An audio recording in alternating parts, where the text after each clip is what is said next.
Ngayon, nasa pinakamalaking bin store ako sa Michigan. Tara, pasok na tayo at silipin natin. Dito, maraming tao ang pumipila na matagal bago magbukas. Pagdating ng alas 9, sabay-sabay nang pumapasok ang lahat sa tindahan para maghanap ng natatagong yaman.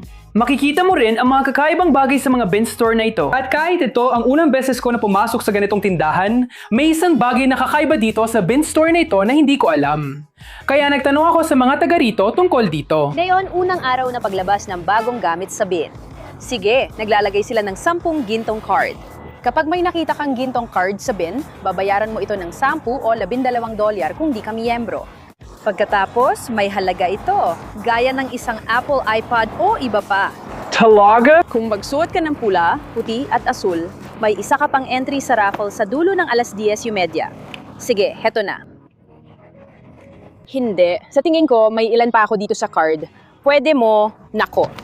Tingnan natin, bago mag alas 9, lalabas siya para mamigay ng mga raffle card.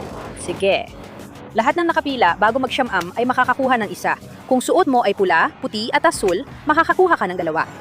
Oh, ngayon pinakamahalang presyo. Bukas, bababa ito ng $1 o $2 bawat araw sa natitirang mga araw ng linggo. Sa Miyerkules, lahat ng pagkain, pangunahing pangangailangan at damit ay $1 na lang.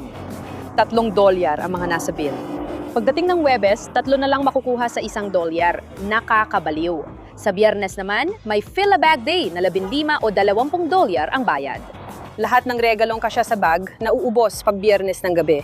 Kaya Sabado, uumpisa uli kami. Grabe yun! Parang buong komunidad ng tao, di ba? Laging may pumupunta rito para gawin ito, parang malaking pamilya talaga. Pero baka pagpasok nila sa mga pintong yun, pwedeng maging sobrang gulo.